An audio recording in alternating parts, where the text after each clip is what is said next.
Hari ini kami nak berikan anda antara idea dan juga cadangan bagaimana sebenarnya kita nak menciptakan suasana yang gembira dalam rumah dengan aktiviti yang menarik untuk anak-anak. Ya, betul Rina. Dan kita masih lagi bersama dengan Farah Najwa selaku perunding motivasi. Wawa. Ya, saya. Ya, okey, kita atas panggilan sekarang ni. Dan berbalik pada soalan yang Rina tujukan tadi pada Wawa, di mana bagaimana ibu bapa boleh mengenal pasti kemahiran dalam anak-anak ni dan apa yang boleh mereka lakukan sepanjang musim cuti sekolah dan juga perintah kawalan pergerakan ini. Okey, bismillahirrahmanirrahim. Assalamualaikum warahmatullahi wabarakatuh. Okey, sebagaimana yang kita sedia maklum, kita semua, kebanyakan daripada kita memang terpaksa duduk di rumah disebabkan oleh perintah kawalan ni. Dan kebanyakan duduk di rumah, ibu bapa yang duduk di rumah ini bukan saja memegang jawatan sebagai ibu dan ayah kepada anak-anak, tetapi juga membawa balik tugas-tugas daripada ofis untuk dibuat di rumah. Betul? Ya. Okey. Jadi ramai daripada kita fikir macam mana ni aku ada kerja, anak pun perlukan perhatian. Nanti kalau ada anak, kalau aku hadap anak, tu tak jadi kerja aku nanti kan.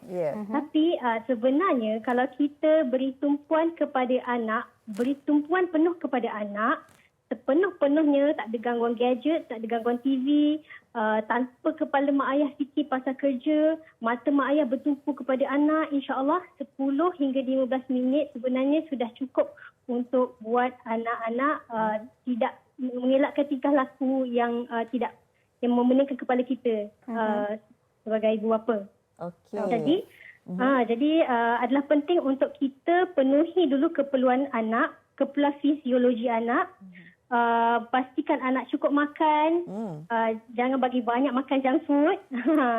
Pastikan mereka rehat cukup tidur, cukup rehat, jangan sampai malam-malam bagi tengok phone sampai terganggu mereka punya rehat. Dan pastikan makan rehat semua cukup dan perhatian pun pastikan cukup supaya anak-anak tidak merengek bila kita bila dah di siang hari mereka tidak merengek sebagainya.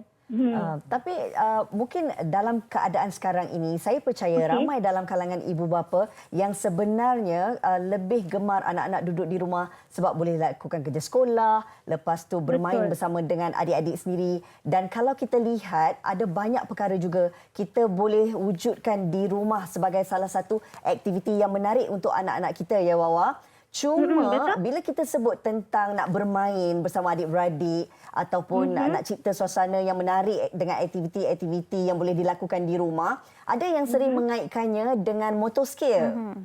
Ini kita nak tahu, Wawa, bagaimana sebenarnya kita nak menggunakan pendekatan motor skill itu sendiri untuk aktiviti di dalam rumah? Okey. Sekejap saya tak berapa jelas sebenarnya. Motor skill bagaimana kita nak menggunakan permainan untuk libatkan kemahiran motor skill, betul? Ya. Sebab selalu kalau kita bermain ni kan, orang akan kaitkan dengan motor skill anak-anak. Jadi kita nak tahu bagaimana sebenarnya permainan yang menggunakan motor skill ni, Wawa. Okey, sebenarnya kebanyakan ibu bapa merasakan bahawa kalau duduk di rumah pastikan belajar. Betul tak? Jangan kurang-kurangkan bermain. Kita pun fikir macam tu.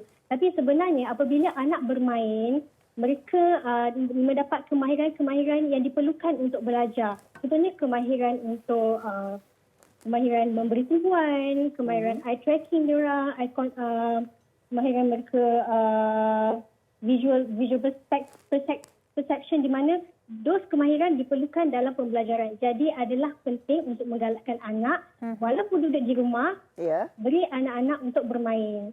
Kalau macam kita pernah fikir apa permainan yang boleh kita bagi anak untuk main, betul tak? Sebenarnya permainan tu hanyalah medium.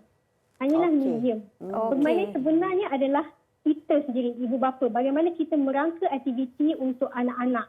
Kena ada pelibatan ibu bapa juga, ya? Macam mana? Ada pelibatan ibu bapa juga, bukan membiarkan anak, ya? Pendekatan.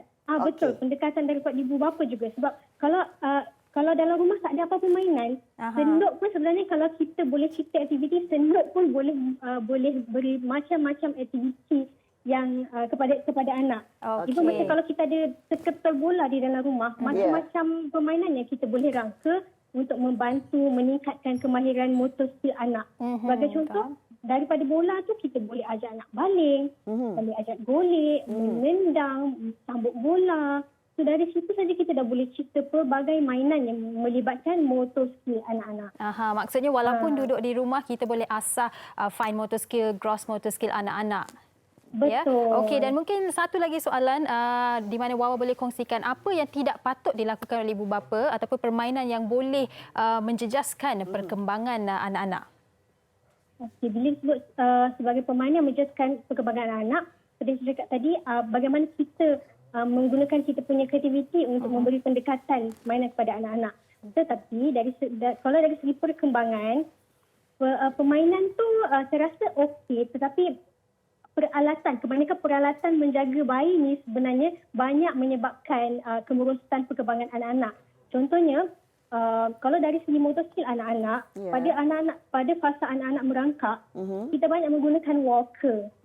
Walker, rocker, supaya kita boleh buat kerja lain kan. Jadi untuk kita lebih mudah, kita bagi letak anak di dalam rocker. Tapi penggunaan rocker yang berpanjangan dan penggunaan rocker dan walker yang berpanjangan boleh menyebabkan anak kurang mendapat stimulasi, kurang merangkak.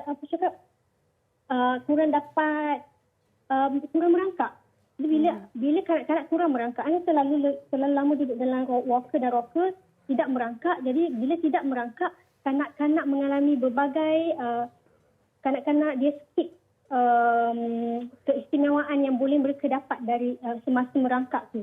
Sebagai contoh, kemahiran visual mereka tak dapat, nak kuatkan dia orang punya core muscle, kuatkan otot bahu, otot tangan. Yang mana otot-otot tu sangat-sangat diperlukan apabila mereka di sekolah nanti nak menulis. Baiklah. Jadi sangat, yes.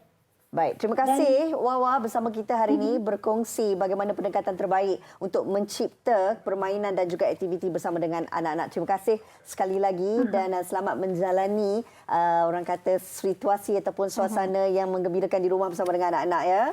Assalamualaikum. Terima kasih. Waalaikumsalam.